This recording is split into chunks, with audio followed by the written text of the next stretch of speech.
A civilization at its peak, unaware of the coming collapse. At the height of its power, the empire believed it had mastered the art of permanence. From the marble-paved avenues of its capital to the farthest provincial towns, there was a shared conviction that history had reached a kind of perfection. The old struggles were remembered as distant legends, warnings from a less enlightened age. Now, order reigned. Stability was not merely a political condition, it was a way of life, deeply woven into the identity of the people. The capital stood as a monument to this confidence. Its skyline was defined by towering halls of governance, grand temples, and public forums where citizens gathered freely under the open sky. The buildings were not just functional, they were symbolic. Every column and arch was designed to communicate strength, continuity, and divine favor.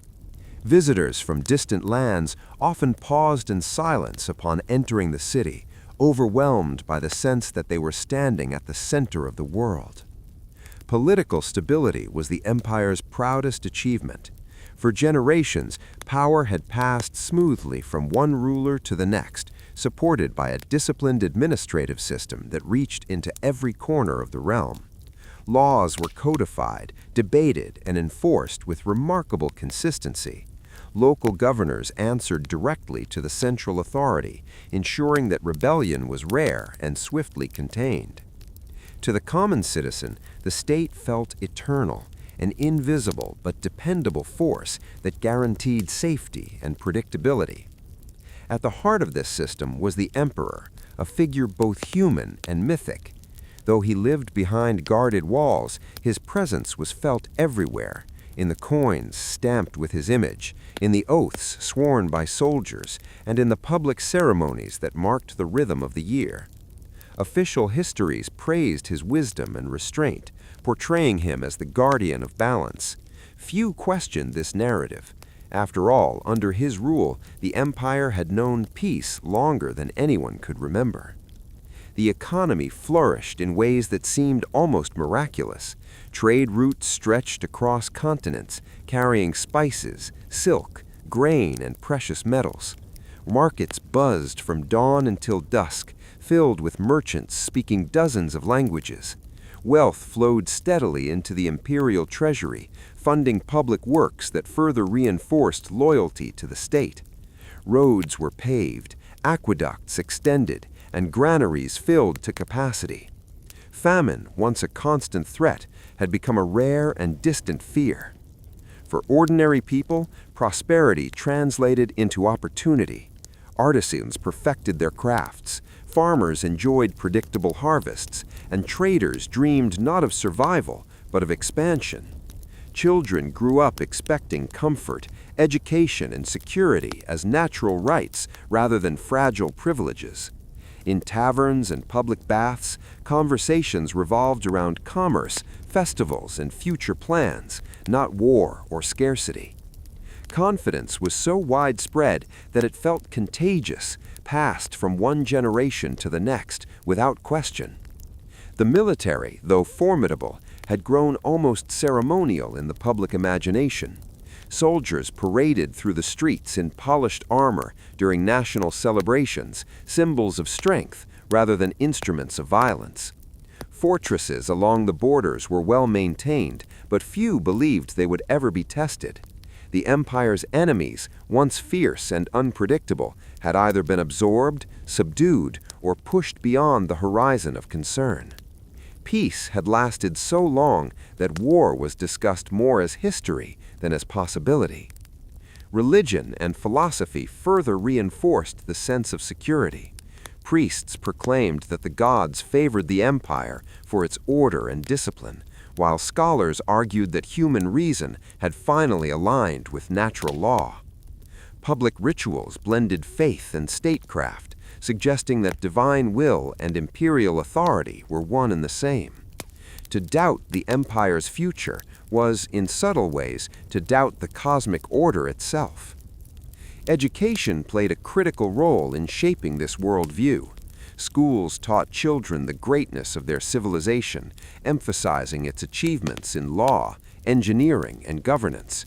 Historical texts focused on triumphs rather than failures, presenting the past as a steady march toward the present moment of perfection. The idea that decline was possible seemed almost offensive, an insult to generations of progress and sacrifice. Yet beneath the surface of this confidence, small contradictions existed, quiet enough to be ignored. The bureaucracy had grown vast and complex, sometimes slow to respond to local needs. Wealth, though abundant, was unevenly distributed, creating subtle tensions between classes. These issues were discussed in private, but rarely acknowledged in public forums. After all, every great system had minor flaws, and the empire's success seemed proof that it could absorb them indefinitely. What made this period truly remarkable was not the absence of problems, but the absence of fear. People trusted the future in the same way they trusted the rising sun. The empire had survived wars, plagues, and rival powers before. Why should tomorrow be any different? This faith was not born of ignorance alone, but of experience. Centuries of resilience taught the population that survival was guaranteed. In hindsight, historians would describe this era as the calm before the storm, but at the time, it felt like the fulfillment of destiny. The empire stood tall, admired by allies and envied by rivals, convinced that it had solved the riddle of history itself. No one could see the cracks forming beneath the polished surface, or the forces quietly gathering beyond the borders and within the halls of power. Kings, generals, and the system that ruled millions. Power in the empire did not exist by accident.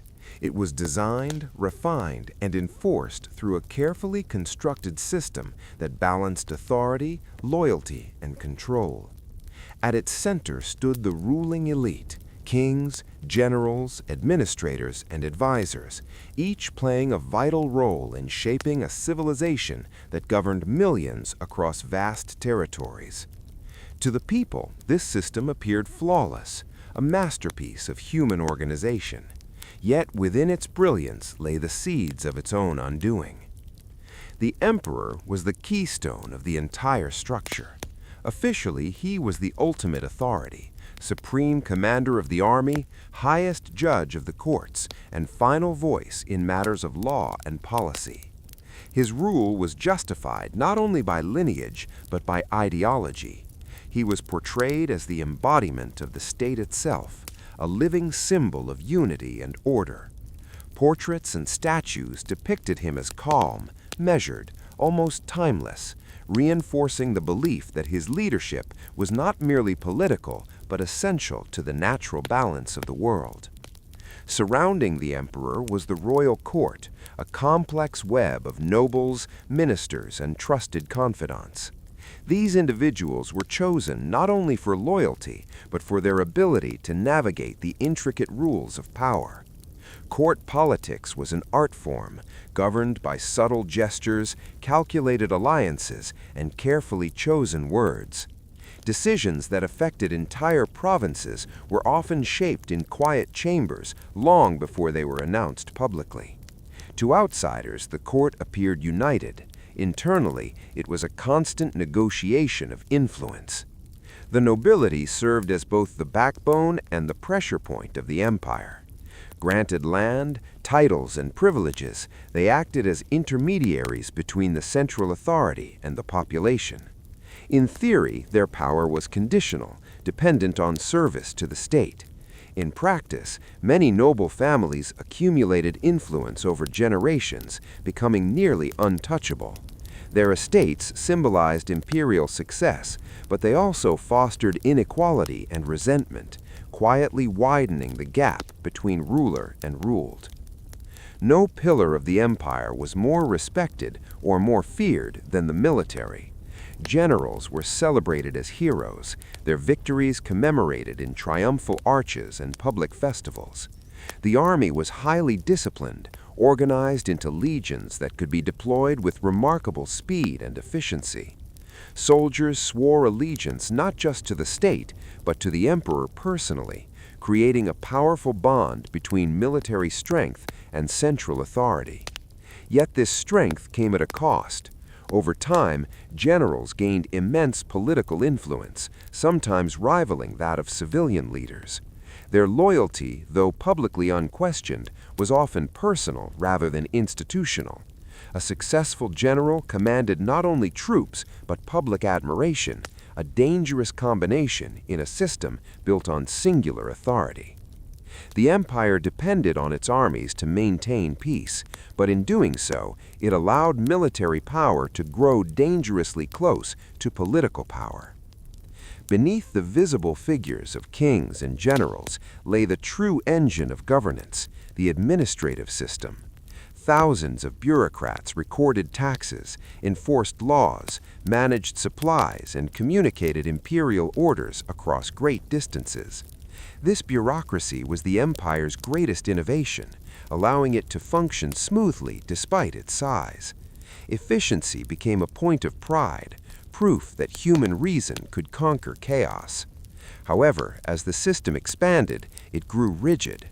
Rules multiplied, procedures hardened, and flexibility diminished. Administrators became more concerned with preserving order than addressing reality. Reports were crafted to please superiors rather than reflect truth. Local problems were filtered through layers of authority until they emerged unrecognizable. The system still functioned, but it no longer listened. Governors appointed to oversee provinces were granted significant autonomy. Many ruled wisely, balancing imperial demands with local needs. Others exploited their positions, extracting wealth and loyalty for personal gain. While the central authority promoted the image of uniform justice, enforcement varied widely. Corruption, though officially condemned, was often tolerated as long as stability was maintained. This quiet compromise weakened the moral authority of the state. The legal system further reinforced imperial control. Laws were extensive and meticulously recorded, giving the impression of fairness and predictability. Courts operated regularly, and citizens believed they were protected by the rule of law. Yet access to justice depended heavily on status and connections. The wealthy navigated the system with ease, while the poor faced obstacles at every turn. Over time, the law became less a shield for the people and more a tool of administration. Ideology bound all these elements together. Official narratives praised the harmony between ruler, army, and bureaucracy, portraying the empire as a perfectly balanced machine. Public ceremonies reinforced this message, displaying unity through ritual and spectacle. Dissent was not violently crushed, it was dismissed as irrational, unnecessary in a system that claimed to serve everyone. This subtle form of control proved highly effective. Ironically, the empire's greatest strength, its centralized, efficient system, also made it vulnerable. Decision-making flowed from the top downward, leaving little room for adaptation when conditions changed. Innovation slowed as tradition hardened into doctrine. Leaders who questioned established practices were seen as destabilizing rather than visionary. Stability became an obsession, and change a threat. The architects of power believed they were building something eternal. Each reform, each conquest, each regulation was designed to strengthen the state, and for a time it worked magnificently. The empire expanded, prospered, and endured. But in concentrating power, suppressing flexibility, and prioritizing control over connection, the ruling system unknowingly planted the roots of future collapse. How prosperity blinded an empire. At the height of its dominance, the empire measured success not in years of peace alone, but in gold. Wealth flowed through its veins like blood, nourishing every province, every city, every ambition. From bustling ports to inland trade hubs, commerce was constant and confident, reinforcing the belief that prosperity was not temporary, but permanent. To many, it seemed impossible that a civilization so rich, so connected, and so admired could ever face decline. The empire's trade network was its greatest source of pride. Caravans crossed deserts and mountains, ships sailed distant seas, and roads linked regions once separated by fear and uncertainty.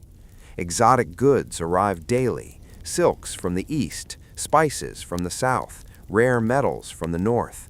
Markets became global meeting points where cultures mixed freely, bound together by mutual profit. Trade was not merely an economic activity, it was proof of the empire's reach and relevance. At the center of this vast exchange stood the imperial treasury. Its vaults overflowed with gold, silver, and tribute collected from conquered lands and loyal allies alike. The state's wealth funded grand infrastructure projects, bridges, roads, harbors, and monuments that further stimulated commerce and employment. Public works became visible reminders of the empire's generosity and power, strengthening public loyalty and pride. Foreign relations were shaped by this abundance. Diplomacy often followed trade, and trade often followed diplomacy. Neighboring states sought alliances not out of fear alone, but out of economic opportunity. Treaties promised shared profits, protected trade routes, and mutual prosperity. The empire preferred negotiation to conquest when possible, confident that wealth could achieve what armies once had. Gold became a language spoken more fluently than swords. Within the capital and major cities, prosperity transformed daily life. Lavish villas lined the streets of the elite, decorated with imported marble, intricate mosaics, and rare artworks. Banquets became social rituals, showcasing excess through endless courses of food and wine. Fashion evolved rapidly, driven by access to foreign materials and designs. Luxury was no longer exceptional, it was expected. Even the middle classes felt the effects of this economic boom. Merchants expanded their businesses, craftsmen refined their skills, and urban professionals enjoyed comforts unknown to previous generations. Education flourished, entertainment multiplied, and leisure became a defining feature of civilized life. The idea of constant growth shaped expectations. People planned for better futures, not uncertain ones. Yet prosperity carries a subtle danger. As wealth accumulated, so did complacency. The empire's success began to feel self-sustaining, as though trade routes would remain open and markets forever loyal. Few questioned the fragile balance that made this prosperity possible. The protection of trade depended on stable borders, cooperative allies, and responsive governance, factors that required constant effort and adaptation. But comfort dulls urgency, and urgency was slowly fading. The ruling class was particularly affected by this illusion of eternity. Surrounded by abundance, many leaders equated wealth with wisdom and success with security. Policy decisions increasingly favored short-term profit over long-term stability. Taxes were adjusted to maintain luxury rather than resilience. Investments flowed into displays of grandeur rather than defensive preparation or social reform. The empire looked magnificent, but beneath the surface, priorities were shifting. Trade, once a tool of connection, began to reshape values. Profit became the primary measure of worth, influencing politics, justice, and even culture. Ethical concerns were often dismissed if commerce benefited. Exploitative practices in distant provinces were ignored as long as resources continued to arrive on schedule. Human cost became abstract, hidden behind numbers and ledgers. The system rewarded efficiency, not empathy. Foreign dependence also grew quietly. The empire relied heavily on external resources, grain from allied regions, raw materials from border territories, labor from subject peoples. These dependencies were manageable in times of peace, but they created vulnerabilities. Disruptions in supply chains, once unthinkable, could have catastrophic consequences. Still, few prepared for such scenarios. The present was too comfortable to imagine a different future. Public attitudes reflected this collective blindness. Festivals grew more extravagant, celebrations more frequent. Art and literature praised abundance, often portraying wealth as a sign of moral superiority and divine favor. The poor were less visible in these narratives, their struggles softened or ignored. Society began to believe its own propaganda, that prosperity was proof of destiny. The military, too, was affected. Though well-funded and well-equipped, its purpose subtly shifted. Resources were allocated to ceremonial displays and distant expeditions rather than border readiness. The assumption was simple: no rational enemy would challenge such a wealthy power. Trade partnerships were seen as safeguards against conflict, reinforcing the belief that economic interdependence guaranteed peace. In private moments, some thinkers warned of imbalance. Philosophers spoke of excess dulling discipline, of comfort eroding vigilance.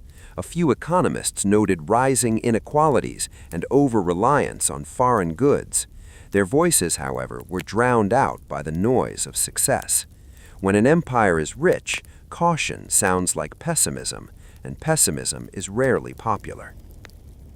Perhaps the greatest tragedy of this era was not corruption or greed, but misplaced confidence. The empire mistook prosperity for permanence. It believed wealth could solve any problem, delay any crisis, and buy its way out of history's cycles. In doing so, it forgot a fundamental truth: prosperity is not armor. It can strengthen a civilization, but it can also soften it. Corruption, inequality, and growing unrest. From the outside, the empire still appeared unshakable, its borders secure, its markets full, its rulers confident. Yet beneath the polished surface, invisible fractures were spreading through the foundations of society. These cracks did not announce themselves with rebellion or open defiance.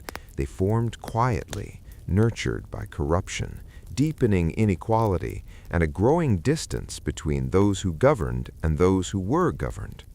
By the time they became impossible to ignore, the damage was already profound. Corruption was not born suddenly. It evolved alongside success. As the empire expanded and wealth increased, opportunities for personal gain multiplied within the administrative system. Officials responsible for collecting taxes, managing supplies, or enforcing laws discovered subtle ways to enrich themselves. Small bribes became routine, overlooked as inconveniences rather than crimes. Over time, these practices hardened into expectations, quietly reshaping the meaning of public service. At higher levels of power, corruption took more refined forms. Political favors were exchanged behind closed doors, contracts awarded based on loyalty rather than merit. Wealthy families used influence to avoid legal consequences, while less powerful citizens faced the full weight of the law. The state still functioned, but fairness, once its moral cornerstone, was slowly eroding. Justice became selective, and trust eroded with it. Inequality deepened as corruption spread. While the empire's wealth continued to grow, it flowed unevenly through society. The elite enjoyed extravagant lifestyles, insulated from hardship by privilege and influence. In contrast, laborers, farmers, and urban poor struggled with rising taxes and stagnant wages. Economic success became increasingly inherited rather than earned, closing pathways of social mobility that once defined the empire's promise. Cities revealed this divide most clearly. Grand avenues and luxurious estates stood just beyond overcrowded neighborhoods where sanitation failed and food shortages were common. The poor lived within sight of abundance they could never access. This proximity sharpened resentment, transforming economic hardship into a moral grievance. The empire no longer felt like a shared project. It felt like a system designed for someone else. In rural provinces, conditions were no better. Farmers bore the burden of feeding the cities and funding the state, yet received little protection in return. Tax collectors demanded fixed quotas regardless of harvest conditions, pushing families into debt. Land consolidation favored wealthy landowners, forcing small farmers off their property. Displacement grew, feeding urban poverty and unrest. The countryside, once the backbone of stability, became a source of quiet anger. Despite these warning signs, the ruling class remained largely indifferent. Many officials believed unrest was temporary, a natural side effect of growth that would resolve itself. Others simply did not see it. Their lives were buffered by comfort and ceremony, their interactions limited to those of similar status. Reports that reached the capital were often softened or delayed, stripped of urgency by layers of bureaucracy unwilling to deliver unpleasant truths. Public institutions that once bridged social divides began to fail. Courts favored the powerful, councils ignored petitions, and local governors prioritized order over justice. Citizens learned that grievances were more likely to be punished than resolved. As faith in legal remedies faded, frustration turned inward, simmering beneath forced obedience. Silence replaced loyalty. The empire's response to unrest was increasingly procedural rather than empathetic. New regulations were introduced, penalties increased, surveillance expanded. These measures controlled symptoms but ignored causes. Stability was preserved on paper, but legitimacy was quietly draining away. People obeyed not because they believed in the system, but because resistance felt futile. Cultural shifts reflected this internal decay. Satirists and artists began to depict themes of excess, hypocrisy, and moral emptiness. Philosophers questioned the meaning of progress divorced from justice. Though such works circulated quietly, they revealed a growing unease, a sense that something essential had been lost. The empire still stood, but its soul felt compromised. Perhaps most dangerous was the normalization of injustice. As corruption and inequality persisted, they became part of daily life. Citizens adapted, learning whom to bribe, whom to avoid, and how to survive within a flawed system. This adaptation masked the severity of the problem. Outrage faded, replaced by cynicism. When injustice becomes expected, reform becomes unimaginable. The military, tasked with maintaining internal order, found itself increasingly deployed against its own people. Soldiers were ordered to suppress protests and enforce unpopular policies. Though discipline held, morale suffered. Many soldiers came from the same communities they were sent to control. Loyalty to the state began to conflict with loyalty to family and conscience, a quiet but dangerous tension.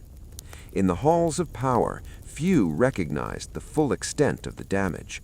The empire still collected taxes, enforced laws, and projected authority. By traditional measures, it remained strong, yet strength without unity is fragile. The social contract, the unspoken agreement that bound ruler and citizen, was fraying. People no longer felt protected, represented, or valued. History would later describe this period not as one of immediate crisis, but of silent weakening. The cracks within the empire were not dramatic enough to provoke urgent action, yet deep enough to compromise resilience. When external pressures eventually arrived, they would strike a society already divided, distrustful, and exhausted. Prophets, rebels, and signs no one took seriously. Long before the empire began to fracture openly, there were voices that sensed something was wrong. They spoke in temples, in market squares, in private manuscripts passed quietly from hand to hand. These were not enemies from beyond the borders, but prophets, rebels, philosophers, and scholars from within, men and women who saw beyond the surface of prosperity and order. Their warnings did not predict a single event, but a pattern of decay. Yet in an age drunk on its own success, such voices were easy to dismiss. The prophets were often the first to speak. Rooted in spiritual tradition, they interpreted the world through signs and symbols rather than numbers and policies. They warned that the gods were withdrawing their favor, not in anger, but in sorrow. Rituals, they claimed, had become hollow performances, stripped of humility and moral purpose. Temples grew grander, while compassion waned. To many citizens, these messages felt uncomfortable, even offensive. Prosperity was assumed to be proof of divine approval, not its absence. In public, the authorities tolerated these prophetic voices as long as they remained vague. Ambiguity posed little threat. But when prophecy turned specific, naming corruption, condemning excess, questioning the moral legitimacy of rulers, it was reclassified as disorder. The prophets were labeled pessimists or fanatics, their words framed as relics of a superstitious past. In an empire that prized rational governance, spiritual warnings were dismissed as emotional noise. Rebels emerged from different origins. Some were former soldiers, disillusioned by the gap between imperial ideals and reality. Others were provincial leaders frustrated by neglect and exploitation. A few were ordinary citizens who had lost faith in reform through official channels. Their resistance varied in scale, from peaceful refusal to localized uprisings. None initially aimed to destroy the empire, most sought to correct it. Yet the state responded with uniform suspicion. Any challenge, however limited, was treated as a threat to stability. Rebel leaders were arrested, exiled, or quietly eliminated. Their movements were described as criminal disruptions rather than political statements. By reducing rebellion to lawlessness, the empire avoided confronting the grievances that fueled it. Each suppressed revolt reinforced the illusion of control while deepening resentment beneath the surface. Intellectuals offered perhaps the most dangerous warnings of all. Trained in history, economics, and philosophy, they identified patterns that echoed past collapses.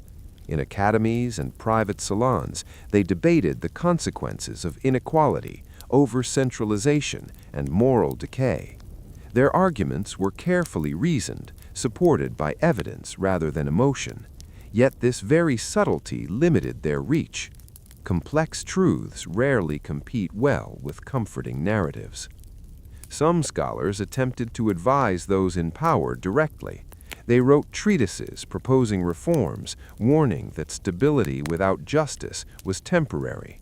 These documents were acknowledged politely, archived carefully, and forgotten completely. In a bureaucracy obsessed with order, reform was seen as disruption. The empire did not lack intelligence, it lacked the humility to listen. Even nature seemed to offer its own warnings. Unusual weather patterns damaged harvests in key regions. Minor earthquakes damaged infrastructure, long assumed invulnerable. Border tensions flared unexpectedly, testing defenses once considered secure. Each event was treated as isolated, unfortunate but manageable. The empire had weathered crises before. Why should these signs suggest anything more? The common people noticed these patterns more clearly than their rulers. Farmers connected poor harvests to neglect, not fate. Merchants saw trade routes becoming less reliable. Soldiers sensed weakening discipline and unclear purpose. But their observations rarely traveled upward. When they did, they were filtered, softened, or reframed to preserve the image of stability. Truth lost urgency as it climbed the hierarchy. Public discourse played a crucial role in silencing warnings. Official narratives emphasized success, unity, and continuity. State-sponsored art and literature celebrated triumphs while ignoring tensions. Criticism was not violently suppressed, it was drowned out by spectacle. Festivals, games, and public ceremonies filled the calendar, providing distraction and reassurance. As long as life felt comfortable, warnings seemed unnecessary. Psychologically, the empire was trapped by its own identity. It had come to see itself as the final stage of civilization, the solution to history's chaos. To accept the possibility of decline was to admit imperfection, and imperfection threatened legitimacy. Leaders feared that acknowledging weakness would invite disorder. In trying to appear invincible, they made themselves blind. Some individuals paid a heavy price for their insight. Prophets were banished, intellectuals marginalized, rebels executed. Their names faded from official records, surviving only in fragments and oral memory. History would later recognize their accuracy, but accuracy without influence changes nothing. A warning unheard is indistinguishable from silence. The tragedy of this era was not ignorance, but denial. The empire had access to information, analysis, and experience. It had examples from the past and signals from the present.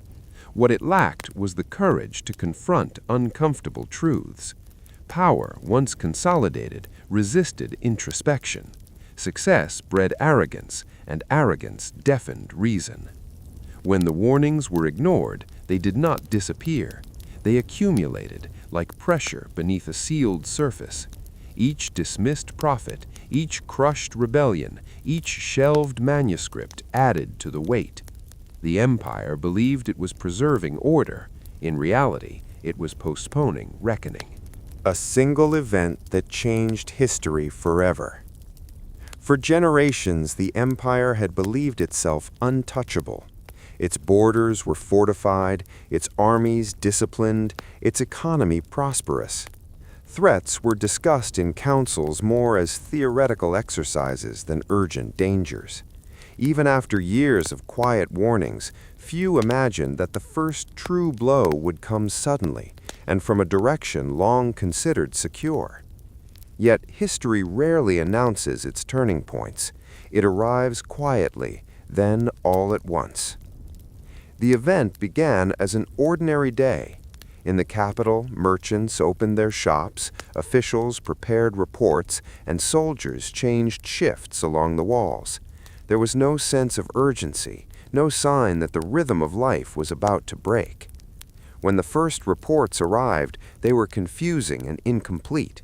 Rumors of unrest along a distant frontier, conflicting messages from regional commanders. Such reports were common and usually exaggerated. The system was designed to absorb them without alarm.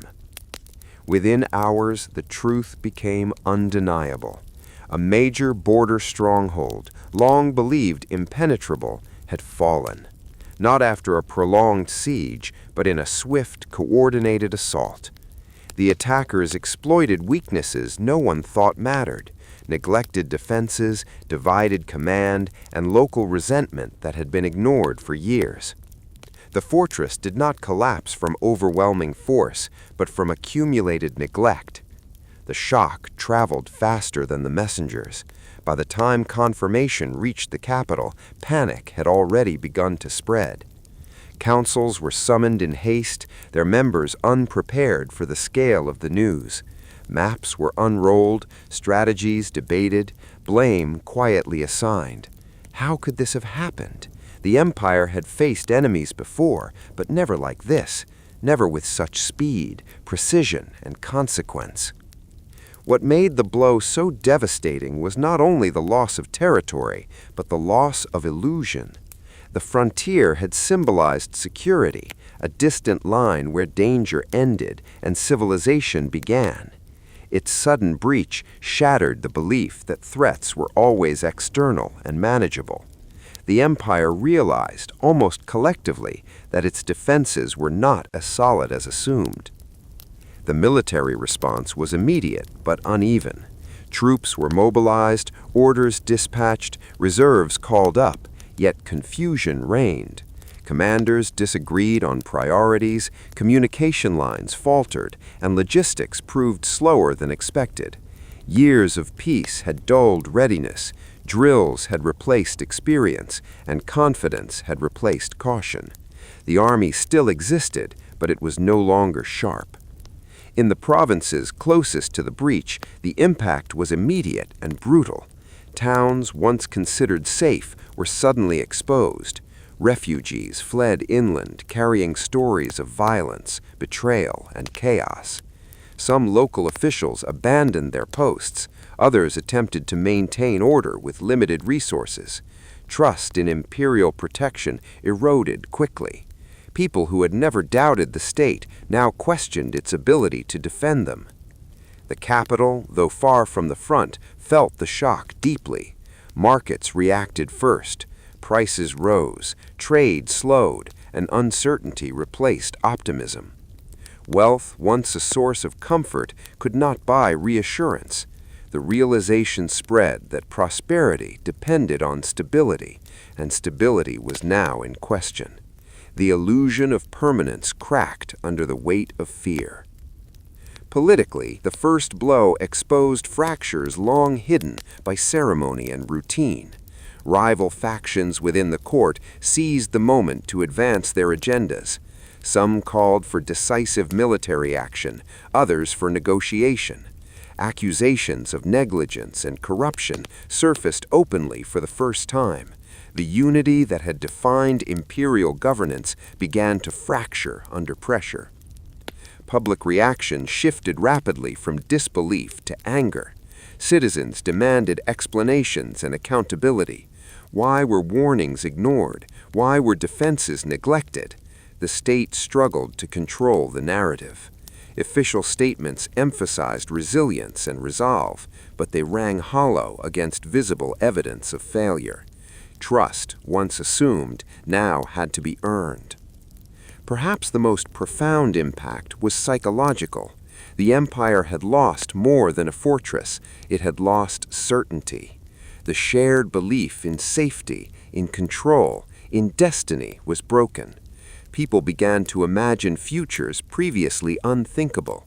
Parents worried for their children, merchants reconsidered investments, soldiers questioned orders. Fear, once abstract, became personal. Historians would later argue that the first blow did not destroy the empire. In material terms, it could have recovered. The army was still large, the treasury still full. What changed was perception. Power depends as much on belief as on force, and belief had been shaken. Enemies sensed weakness, allies reconsidered loyalty. In the aftermath, efforts were made to restore confidence. Ceremonies honored fallen soldiers, proclamations promised reform, and new commanders were appointed. Yet these actions felt reactive rather than visionary. The empire was responding to crisis, not leading beyond it. Momentum had shifted. The first blow marked the end of an era. It was the moment when the empire crossed an invisible threshold, from unchallenged dominance to contested survival. The world before the storm had ended, and a harsher reality had begun. From this point forward, every decision would be made under the shadow of that initial shock. The first blow shattered the empire's illusion of invulnerability. The wars that followed threatened to tear it apart completely. What began as a single breach soon multiplied into a cascade of crises. Enemies long kept at bay sensed weakness and moved swiftly.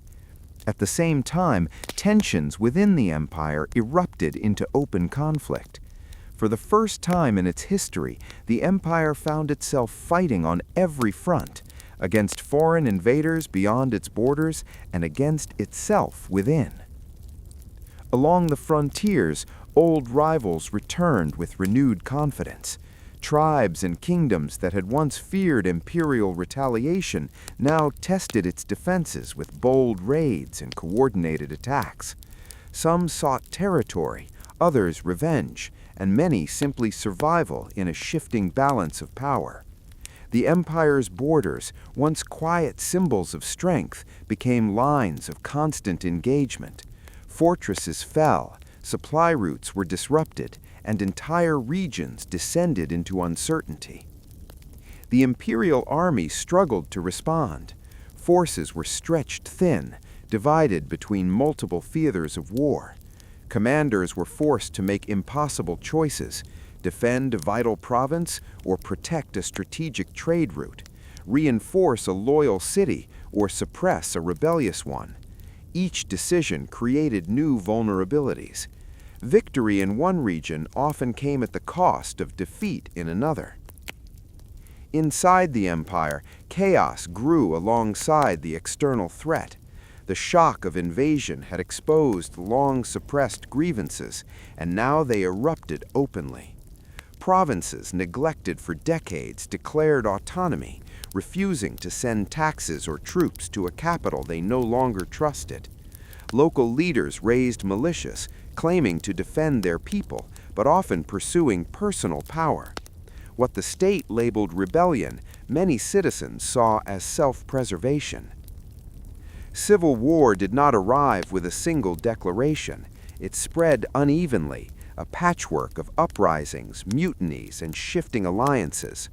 In some cities, rival factions fought street by street, each claiming legitimacy. In others, garrisons split their loyalties, soldiers turning against commanders or defecting to local causes. The empire's greatest strength, its unified authority, fractured into competing centers of power. The human cost was immense. Families were divided by loyalty and geography. Farmers abandoned fields to avoid conscription or violence, deepening food shortages. Refugees flooded cities already strained by war, spreading disease and despair. The empire's once efficient logistics collapsed under the weight of constant crisis. Grain spoiled, weapons went undelivered, and promises of aid went unfulfilled. Political leadership faltered under pressure. The Central Council, designed for administration rather than survival, became paralyzed by disagreement. Some leaders argued that internal rebellion was the greater threat. Others insisted that foreign enemies must be defeated first. This division delayed decisive action. While debates continued, reality moved faster. The emperor, once a symbol of unity, now faced impossible expectations. Every loss was blamed on him. Every victory demanded more. His proclamations grew frequent and more desperate, urging loyalty, sacrifice, and faith in the state. But words carried less power than before. Authority weakened as trust eroded, and loyalty became conditional. Foreign enemies exploited the chaos with ruthless precision. They forged temporary alliances, coordinated attacks, and targeted the empire's weakest points. Trade routes were severed, cutting off vital resources. Allies withdrew support, unwilling to tie their fate to a power in decline. The empire was no longer feared. It was hunted. Internally, desperation fueled brutality. The state increased conscription, pulling young men from communities already on edge. Taxes were raised to fund the war effort, intensifying resentment. Security forces responded harshly to dissent, turning cities into battlegrounds. Each act of repression created new enemies, feeding a cycle of violence that consumed both sides. Culturally, the empire began to unravel. Shared rituals and festivals faded, replaced by regional identities and rival symbols. Language itself shifted as propaganda replaced dialogue. Art and literature turned dark, reflecting fear, loss, and anger. The vision of a common future, the foundation of imperial unity, disappeared. The military, caught between external invasion and internal conflict, suffered profound strain. Soldiers fought not only enemies but doubts. Many questioned why they were killing fellow citizens while foreign armies advanced. Desertion increased, discipline weakened, and morale collapsed. An army divided cannot stand long, no matter how large. Yet, even amid chaos, there were moments of fierce resistance. Cities held out against overwhelming odds. Commanders inspired loyalty through courage rather than rank. These acts delayed collapse, but could not reverse momentum. The empire was bleeding from too many wounds at once. War on every front transformed the empire into a battlefield of contradictions. It fought to preserve order while spreading destruction, demanded unity while sowing division. Each victory felt temporary, each defeat permanent. The costs, human, economic, moral, mounted relentlessly. In the end, the greatest enemy was not any single invading force or rebellious province, but the convergence of all threats at once. External pressure exposed internal weakness. Internal chaos invited external attack. The empire had entered a spiral where survival itself became uncertain. For centuries, the capital had been more than a city. It was the empire's heart, the place where law, culture, and power converged. Its walls had never been breached. Its streets had never echoed with the footsteps of enemy armies. To imagine its fall was to imagine the end of the world itself. Yet when the moment came, it arrived not with sudden thunder, but with a slow, unbearable realization that the center could no longer hold. In the days leading up to the siege, fear moved faster than armies. Refugees poured through the gates, bringing stories of lost battles and burning towns. Markets emptied as people hoarded what little they could carry. The great avenues that once hosted festivals and parades filled instead with carts, animals, and desperate families searching for shelter. The capital, long a symbol of order, became a city in motion, restless, uncertain, afraid. The ruling council met in near constant session, yet decisions felt hollow. Maps were covered in markings of retreat rather than advance. Messengers arrived breathless, their reports worse than the last. Allies had fallen silent. Reinforcements were promised, but never arrived. The reality became impossible to deny. The capital stood alone. As enemy forces closed in, the city's defenses were tested for the first time in generations. The walls, once symbols of permanence, showed signs of neglect, cracks left unrepaired, towers understaffed, gates weakened by years of complacency. Soldiers manned their posts with grim determination, but confidence was gone. They were defending not just stone and steel, but the idea of the empire itself. Inside the palace, panic spread unevenly. The poor, with nowhere to flee, huddled in overcrowded quarters, praying the walls would hold. The wealthy attempted escape, bribing guards or securing passage by sea. Streets once divided by class now shared a common fear. No rank or title could guarantee safety. For the first time, the empire's inequalities collapsed into a shared vulnerability. The palace remained outwardly calm, but silence dominated its halls. Courtiers spoke in whispers, servants moved cautiously, and ceremonies were quietly canceled. The emperor withdrew from public view, issuing proclamations through intermediaries. His absence spoke louder than words. The figure once seen as the embodiment of stability now felt distant, almost unreal. When the siege began, it was relentless. Enemy forces surrounded the capital, cutting off supplies and communication. Catapults hurled stones over the walls. Fires broke out in crowded districts, and food shortages worsened by the day. The city's rhythm slowed to the pace of survival. Time was measured not by calendars, but how long stores would last. Psychologically, the siege was devastating. Each explosion, each rumor, each cry from the walls chipped away at morale. Faith in rescue faded as days turned into weeks. The idea that the capital could fall, once unthinkable, became a constant, crushing possibility. Hope narrowed to the next sunrise. Inside the palace, final decisions were made under unbearable pressure. Some urged negotiation, others demanded resistance to the last breath. Records from this period are fragmented, but they agree on one point. No choice felt right. The empire's leaders were no longer shaping history, they were reacting to it. The breach came at dawn. A section of the wall collapsed under sustained assault, and enemy troops poured into the city. The sound of battle echoed through the streets, steel against steel, screams against silence.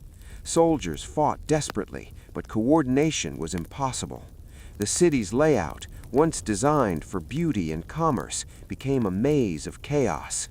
Civilians fled or hid as violence spread. Homes were abandoned, temples desecrated, marketplaces destroyed. Some neighborhoods resisted fiercely, others surrendered without a fight. The empire's unity dissolved into countless individual struggles for survival. The empire's heart was breaking one street at a time. The palace fell not with a grand battle, but with quiet inevitability. Guards laid down their arms, officials fled or were captured, and the great halls stood empty. The symbols of imperial power, thrones, banners, and seals, lost their meaning in the face of reality. When the palace gates were breached, there were no cheers, only exhaustion. The fate of the emperor remains a matter of debate. Some say he fled, others that he died within the palace walls. What is certain is that his authority ended that day. Without the capital, the empire ceased to exist as a unified state. Power fragmented, loyalty vanished, and the idea of empire dissolved. As night fell, fires illuminated the skyline that had once defined civilization. Smoke rose where temples and towers had stood. Survivors wandered through ruins, stunned by the speed of collapse. The capital, once the center of the world, became just another conquered city. The fall of the capital marked more than a military defeat. It was a psychological death, the moment when belief finally failed. The empire's heart had stopped beating, and without it, the body could not survive. The empire had fallen, and the world it had ruled lay in ruins. Where once bustling cities had hummed with the rhythm of trade, law, and ceremony, now silence reigned, broken only by the cries of those left behind. The streets that had celebrated festivals, parades, and victories were now littered with debris, abandoned carts, and the remnants of hurriedly deserted homes. Towers that had pierced the sky now leaned like weary sentinels, their stone faces scarred by fire and cannon. The capital, once a symbol of strength, had become a graveyard of memory, its walls still echoing the footsteps of lives abruptly halted. Survivors moved through this landscape cautiously, their eyes trained to spot danger in every shadow. Former soldiers, stripped of orders and purpose, wandered between the ruins, unsure whether to protect or to plunder.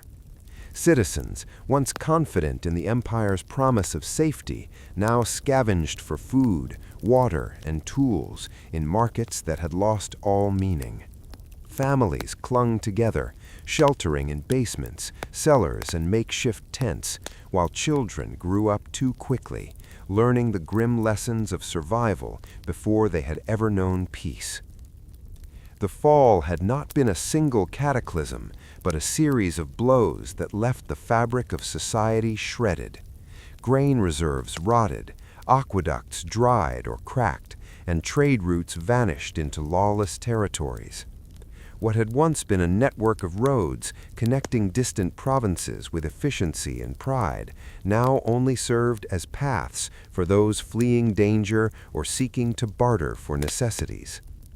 The empire's sophisticated administration, once its greatest strength, had dissolved, leaving chaos in its wake. Without governance, order became a memory, and improvisation became the law of the land. In the countryside, the collapse revealed vulnerabilities long ignored. Villages that had depended on imperial protection were suddenly exposed to marauders and opportunistic neighbors. Fields lay untended as farmers fled or were conscripted into local militias. Livestock disappeared, and granaries, once brimming, were looted or left to spoil. Many rural communities retreated into isolation, relying on old methods of self-sufficiency, methods that the empire had long sought to replace with standardized agriculture and trade. This return to simpler survival highlighted both human resilience and the fragility of centralized systems. Yet amid the suffering, a strange sense of memory and nostalgia persisted. Survivors clung to stories of the empire's past greatness, tales of magnificent festivals, grand monuments, and just governance. Elders recounted the days when markets thrived, when roads and aqueducts connected distant lands seamlessly, and when law and order brought predictability to daily life. Even the children, learning of a time they had never known firsthand, absorbed these stories with awe. Memory became a bridge between the present chaos and a past that seemed eternal. Artifacts from the fallen empire survived in the most unlikely ways. Coins were melted down into tools, banners repurposed into blankets, and manuscripts were used to wrap food or as kindling for warmth. Yet each object carried fragments of meaning beyond its practical function. A faded seal, a chipped statue, a broken sword, each whispered of an era when symbols held power and unity bound millions. Even destroyed, these relics reminded survivors that civilization was not solely defined by walls or armies, but by shared belief, culture, and knowledge. Among the ruins, new forms of society began to emerge, shaped by necessity and improvisation. Small communities organized local councils to distribute resources, enforce rudimentary justice, and coordinate defenses. In some areas, former rivals negotiated truces simply to survive. In others, local warlords rose, asserting authority over fractured populations. While the scale and elegance of imperial governance were gone, human adaptability ensured that social structures, though fragile and impermanent, persisted. Yet, survival was an unrelenting challenge. Disease spread easily through overcrowded shelters and unsanitary streets. Hunger became a daily companion as agricultural production lagged behind population needs. Children were orphaned, families separated, and entire professions rendered obsolete. The human cost of collapse was staggering, and every day brought the stark reminder that the world had fundamentally changed. The fallen empire's cultural achievements persisted as both inspiration and lament. Ruined temples, theaters, and libraries stood as monuments to lost ingenuity. Scholars salvaged manuscripts, attempting to preserve knowledge, while artists drew from memory to recreate scenes of past grandeur. Music, stories, and oral traditions became lifelines, connecting scattered communities and reminding them of what had once been possible. These efforts underscored a profound truth. Even in devastation, civilization survives in memory, creativity, and human resilience. Ultimately, the ashes of the once great empire were not merely physical, they were moral, social, and psychological. Survivors navigated a landscape stripped of centralized power, forced to rebuild not only their homes, but also their sense of identity. The empire's collapse was a harsh teacher, revealing the consequences of arrogance, neglect, and inequality. Yet it also offered a quiet lesson in endurance. Even when walls crumble and armies vanish, humanity persists, finding ways to organize, remember, and hope. In the end, the empire's memory became its most enduring legacy. The stones and streets may have fallen into ruin, but stories of its splendor and cautionary tales of its hubris traveled across generations. Survivors, carrying both trauma and wisdom, laid the foundations for what would come next. Out of the ashes, new societies would rise, different, smaller, yet shaped by the lessons of what was lost. The glory of the empire was gone, but its shadow, its influence, and its memory continued to guide those brave enough to endure, adapt, and rebuild. History, if studied carefully, is rarely silent. The rise and fall of civilizations leaves behind more than ruins. It leaves lessons written in the patterns of human ambition, triumph, and failure. Among the most poignant is the story of the Forgotten Empire, a society that once stretched across continents, whose wealth, power, and influence seemed eternal, yet vanished with a speed that startled even the wisest observers. Its story is not merely a relic of the past, it is a mirror for the modern world, a cautionary tale about the consequences of unchecked arrogance, indulgence, and neglect. The empire's early success was undeniable. It achieved stability through strong governance, expanded through strategic conquests, and flourished thanks to trade and innovation. Its armies were disciplined, its bureaucracy efficient, and its culture sophisticated. Citizens enjoyed security, prosperity, and cultural enrichment. From the outside, it seemed as if the empire had conquered not only geography, but time itself. Its institutions, monuments, and stories promised permanence. Yet the seeds of decline were planted alongside success. Hubris, often subtle at first, grew as prosperity accumulated. Leaders began to equate wealth with wisdom and confidence with invincibility. Policies prioritized immediate gratification, ceremonial display, and self-interest over long-term resilience. This pattern is familiar across history. The greater the success, the greater the temptation to assume that success is unassailable. The empire believed in its own narrative so deeply that warnings from prophets, intellectuals, and even loyal advisors were ignored or dismissed. Corruption became normalized. Officials used their positions for personal gain, overlooking mismanagement and exploitation. Inequalities widened, creating a divide between the elite and the majority of the population. The middle classes, once the backbone of commerce and civic life, found themselves squeezed by rising taxes, shrinking opportunities, and eroded trust in governance. The poor, already vulnerable, suffered the most, but their complaints were largely silenced or trivialized. When a society allows injustice to persist unchecked, it risks the erosion of the social cohesion that underpins stability. The empire's external threats were subtle at first, growing quietly as neighboring powers observed and tested its borders. Yet the internal weaknesses magnified these threats. When foreign armies attacked, the empire struggled to respond effectively.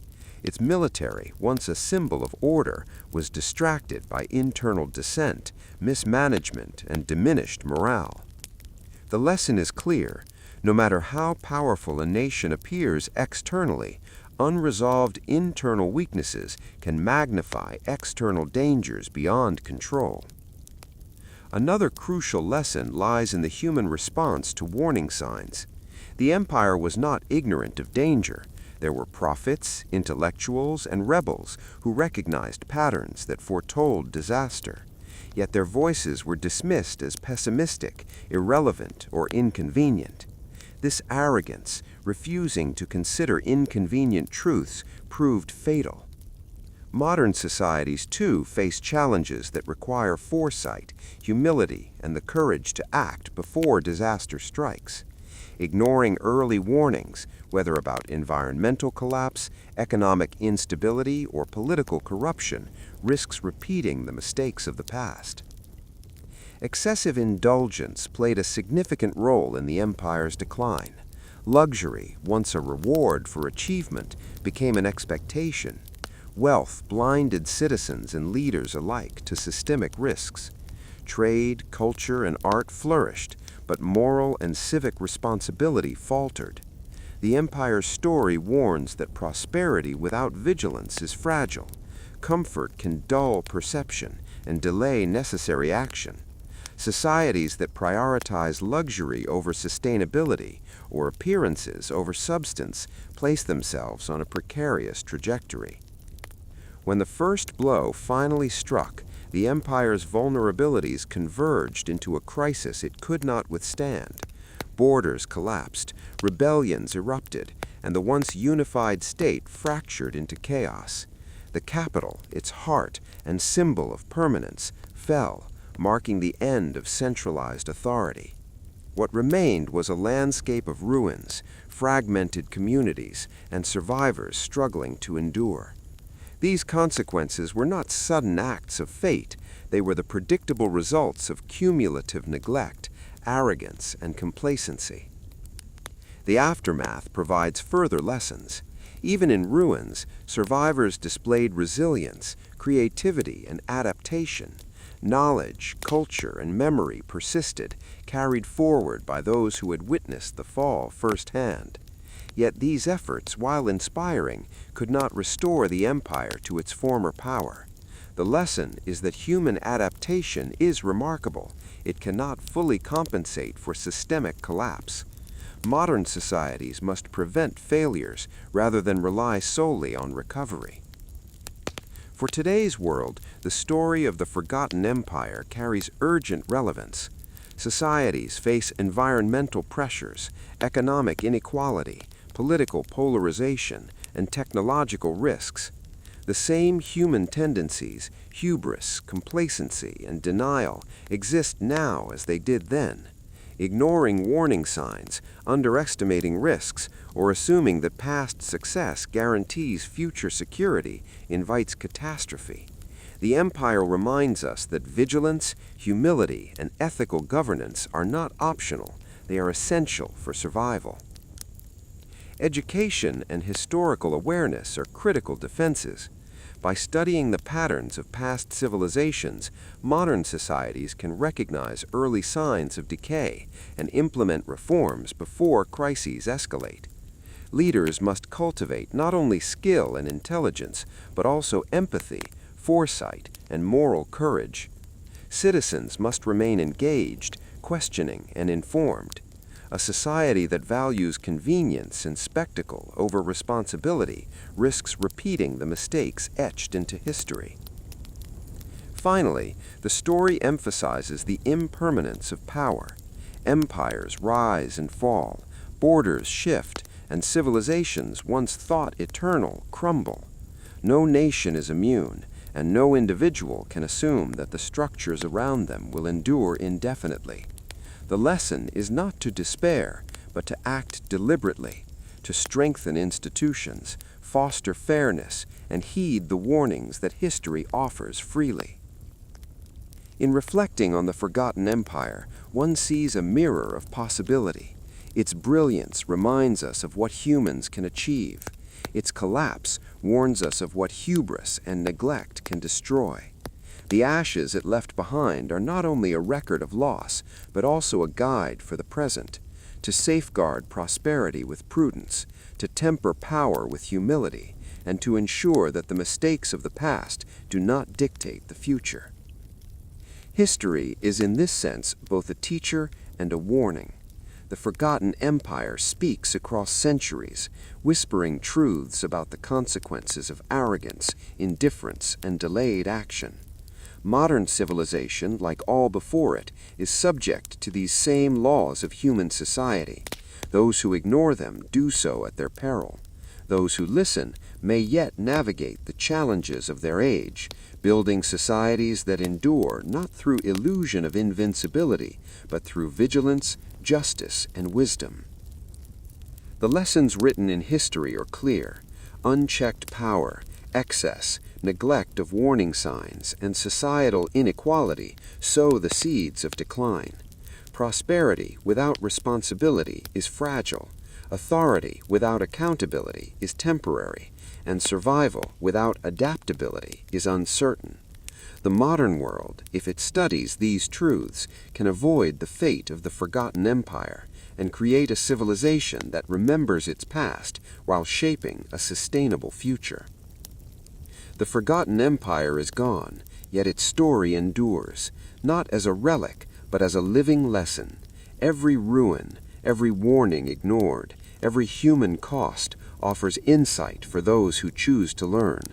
The modern world, equipped with knowledge and foresight, has the opportunity to heed these lessons. To forget them, as the empire once did, would be to invite repetition of history's harshest verdict.